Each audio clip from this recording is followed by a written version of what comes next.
Olá a todos, sejam muito bem-vindos a mais um novo episódio do nosso podcast Comunique Zoom. Hoje iremos ter um bate-papo com o professor e diretor-geral do IFMG Campus Bambuí, Rafael Bastos Teixeira, para falar um pouquinho sobre como fazer o melhoramento genético em um rebanho. Rafael, pode se apresentar brevemente para a gente? Olá, Larissa. Primeiro agradecer aí o convite de estar participando aí desse primeiro capítulo aí do Comunique Zou. Meu nome é Rafael, sou professor aqui do IFMG, estou como diretor-geral e eu tenho toda a minha formação da graduação, o mestrado, doutorado e pós-doutorado nas áreas de melhoramento animal e bovinocultura de leite. Sou professor desde 2008 aqui no IFMG e tenho atuado aí em projetos de pesquisa, extensão e inovação em diversas frentes de trabalho. Certinho. Rafael, fale um pouquinho para a gente o que é o melhoramento genético. Então, Larissa, na verdade, o melhoramento animal é uma das áreas que a gente tem de atuação aí dentro do campo da zootecnia. Nós temos a parte de melhoramento vegetal e a parte de melhoramento animal. Então, o melhoramento animal ele surgiu de uma necessidade, que nós temos aí do ser humano, de aumentar realmente, a partir da domesticação dos animais, aumentar os índices zootécnicos, fazer a seleção. Todo mundo sabe que, todo mundo viu aí na sua biologia lá do segundo grau, a questão da seleção natural do Darwin, e o ser humano ele faz a seleção artificial. Então, qual que é o objetivo do melhoramento animal? É fazer a seleção dos animais para atender os nossos interesses, ou seja, a gente vai estar melhorando as características que os animais têm para estar atendendo ao ser humano em geral, Seja para produção de ovos, produção de leite, produção de carne. Então a gente atua aí realmente para estar modificando esse animal a partir dos processos de seleção que a gente tem. Uhum. Outra pergunta é: quais são os métodos de melhoramento genético na pecuária? Então, Larissa, quando a gente fala aqui, principalmente pecuária, nós temos a pecuária de leite e a pecuária de corte, são dois trabalhos diferentes que a gente tem. Primeiro, nós temos que lembrar, no melhoramento de gado de leite, quem for fazer aí os cursos relacionados aí às agrárias, eles vão ver dois capítulos específicos, que é o melhoramento de gado de leite e o melhoramento de gado de corte. Nós temos que lembrar que o tempo para seleção para gado de leite e as metodologias são diferentes da metodologia de gado de corte. Então, as características também que são selecionadas são diferentes. A primeira dica que eu dou para o pessoal que está trabalhando com melhoramento animal é perceber que nós vamos trabalhar com estudo de populações. População para produção de leite, e tem N características atreladas a isso, Tem produção de gordura, produção de proteína, que está no leite. Hoje nós temos os genes, e temos também características reprodutivas. E a seleção de gado de leite ela é baseada principalmente nas escolhas dos melhores animais para essa característica. No caso do gado de corte, é um intervalo um pouco mais curto, até pelo ciclo de produção, a gente faz a seleção, lembrando que tanto o melhoramento de gado de leite e o melhoramento de gado de corte, a gente vai estar selecionando indivíduos que vão ser os pais das próximas gerações. Isso é uma parte básica do melhoramento, que é a escolha dos indivíduos que vão ser e vão passar os seus genes para a próxima geração. Então, hoje existem várias ferramentas que são aplicadas e nós temos que conhecer muito bem os rebanhos que nós estamos trabalhando para fazer uma seleção concisa e que dê continuidade aí nesse projeto, aí, nesse processo.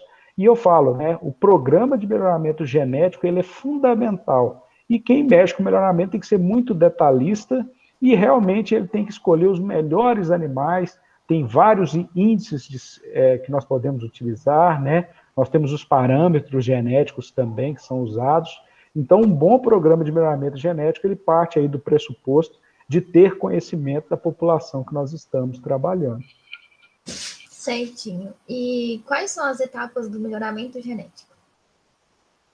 Então, Larissa, essa é uma pergunta tão complexa e tão ampla, uma coisa que tem que ficar claro, quando a gente trabalha com aves e suínos, muita gente gosta, eu já trabalhei com aves de postura, aves de corte, uma coisa primordial, e também suínos, é o intervalo entre gerações, que é o tempo que demora que os filhos aí, um intervalo entre uma geração e outra, vamos dizer assim, para simplificar, quanto mais curto, mais rápido é esse ganho ao longo do tempo. Quando nós mexemos com o bovino, o intervalo de geração é muito maior. Pode ser que em 30 anos eu consiga visualizar as 6 gerações de bovinos, por exemplo, selecionadas. E quando você pega aves e suínos, esse tempo é muito mais curto. E eu falo hoje que aves e suínos estão muito na frente em relação ao uso dessas ferramentas de melhoramento animal. Né? Nós trabalhamos muito em aves e suínos com linhagens nos programas de seleção. E até mesmo você pegar aves e suínos, você tem aquela pirâmide, né, que nós temos lá relacionada ao fluxo de material genético.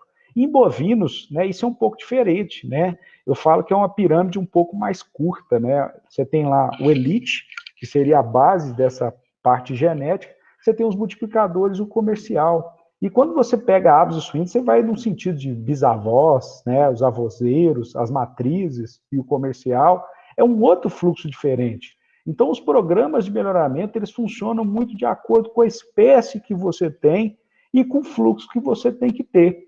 Lembrando que aves e suínos, geralmente, eles são criados em ambientes controlados, né, bovinos de leite e de corte, ainda mais num país como o nosso, que ele é muito grande, né, nós temos o norte ao sul do país, N biomas e N climas, né? Então, a interferência do ambiente sobre os animais é muito grande. Então, nós temos que pensar na adaptação do animal.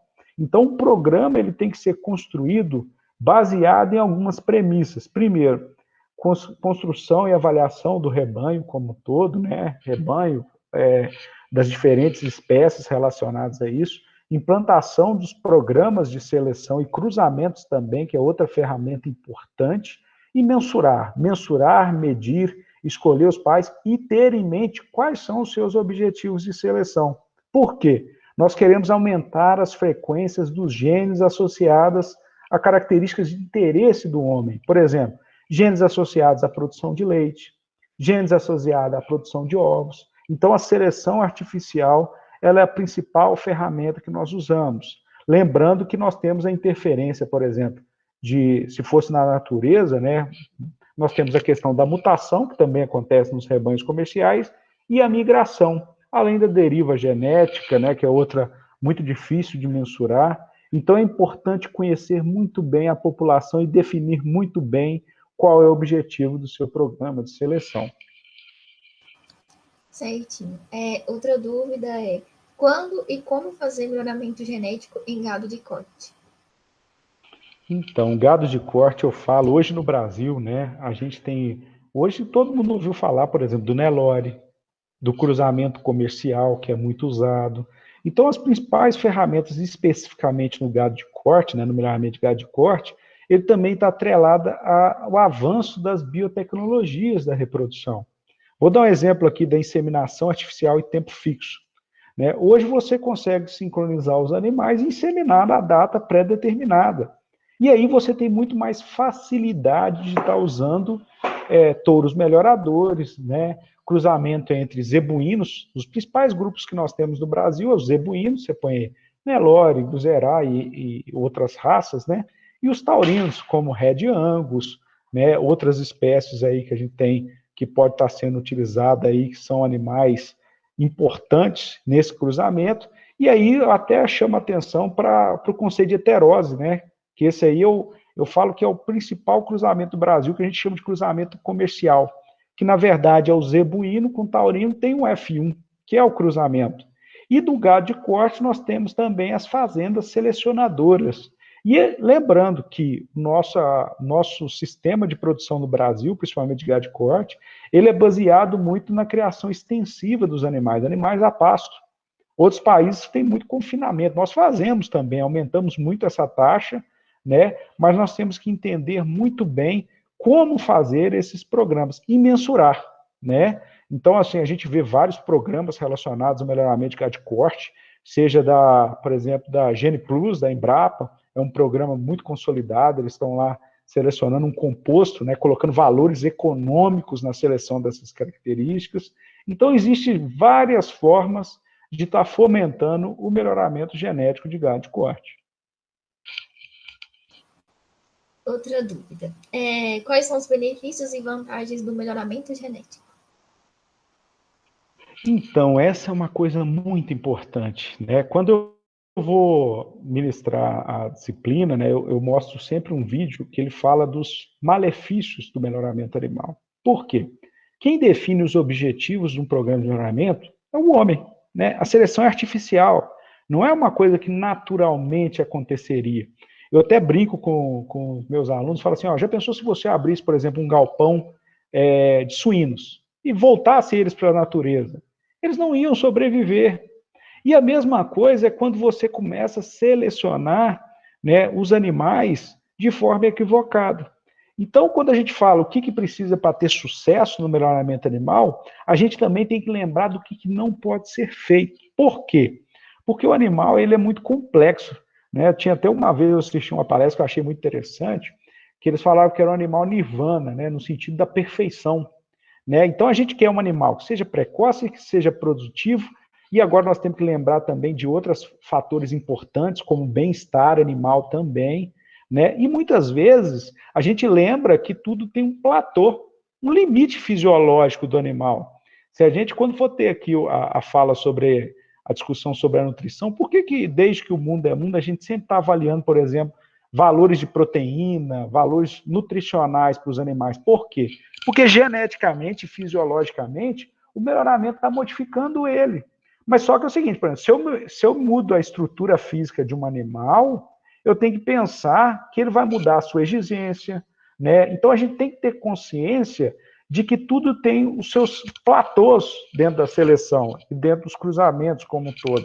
Então, para ter sucesso no programa de melhoramento, a primeira coisa que eu acho é a gente ter muito bem definido quais são os objetivos de seleção e aonde a gente quer chegar, definir as linhagens, né, a forma de fazer seleção, se eu vou fazer famílias, se eu vou selecionar dentro das famílias e entre famílias, o que eu vou usar de informação, mensurar, medir, definir intensidade de seleção, todo o ganho genético. Então, são muitos fatores.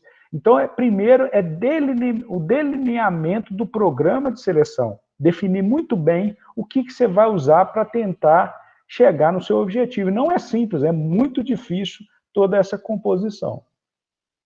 Na verdade, tem outra coisa que, no final das contas, é a grande vantagem de tudo. Se você for pensar, por que nós melhoramos os animais? Né? Melhoramos assim, no sentido dos objetivos, que eu acho que é o principal. Muita gente, às vezes, fala assim, eu vou comprar um animal para melhorar o meu rebanho, eu quero a palavra eu acho que é muito assim, eu quero investir em genética. É bonito falar genética, dá um ar de superioridade, algo superior, mas muitas vezes isso gera frustração. No final das contas, nós temos que lembrar que nós queremos um ganho econômico. Por exemplo, se eu comercializasse um touro que fosse usado por um pequeno produtor, se ele conseguir um bom resultado e melhorar a produção de leite do rebanho dele com a mesma ambiente que ele tem, no final das contas, o que ele vai ter de ganho? Ele vai ter um ganho genético, que aí é a visão do técnico, né? Mas no final das contas, ele vai ter um ganho econômico. Então, se você, muitas vezes, você perde ou ganha dependendo do que você usa da parte genética. E muita gente também, às vezes, compra um material genético, fala, nossa, comprei um lote aqui de animais superiores. Mas se você não fornece nutrição, se você não fornece ambiente, então, ao mesmo tempo, às vezes a pessoa adquirir um animal de genética superior dentro de um programa de seleção, dá uma falsa impressão que ele resolveu os problemas dele. Né? É igual no Brasil aqui, teve uma época que a gente importava muito bovinos de fora, embrião. Né? Por exemplo, você acha que eu vou poder criar holandês a pasto no Nordeste? Né? Então, às vezes, as pessoas compravam porque queriam. Tipo assim, eu vi em tal lugar. E aí você começa a ter as raças que o pessoal chama de milagrosas. Né? Então, o programa, mas não temos nada disso, nós temos a ciência por trás. Então, eu tenho que ter muita consciência para saber o que é vantajoso no meu programa que eu vou estar colocando, o que é desvantajoso. Porque depois, senão, fala o seguinte, dei azar. Muitas vezes, Larissa, o pessoal chega assim e fala, Rafael, se eu comprar essa novilha aqui, ela vai produzir muito leite? No melhoramento animal, nos programas de seleção, nós aumentamos a chance das coisas darem certo. O que é aumentar a chance das coisas darem certo? fazer o levantamento do banco de dados e conhecer a população, né? Ter uma avaliação genética, aí a gente usa vários modelos matemáticos e hoje a gente tem a genômica. Então a gente tem muita ferramenta, mas uma ferramenta usada de forma equivocada não dá resultado. E nós trabalhamos com estimações. Então nós aumentamos a chance de dar certo. Tem até aquela frase que é pega, né? Genética 2 mais 2 não é 4. Mas nós aumentamos a chance e tentamos estimar. Por quê? Porque nós transformamos aquilo que é de visto, né, e depois quantificado em resultado, que eu acho que é o mais importante. Mas as vantagens e desvantagens, elas têm que ficar claras dentro dos programas de melhoramento animal. Certinho. Para finalizar, gostaria de agradecer sua presença, Rafael. Qualquer dúvida deve ser enviada pelo e-mail que é o comuniquezou@gmail.com. Eu queria agradecer também vocês aí pelo convite do Comunique Zoo, né? É sempre um prazer estar falando sobre melhoramento animal. E qualquer dúvida que tiverem também, podem estar enviando aí para o projeto, eu vou estar à disposição também para estar tirando dúvidas. Mas foi um prazer falar com vocês. Muito obrigada, Rafael.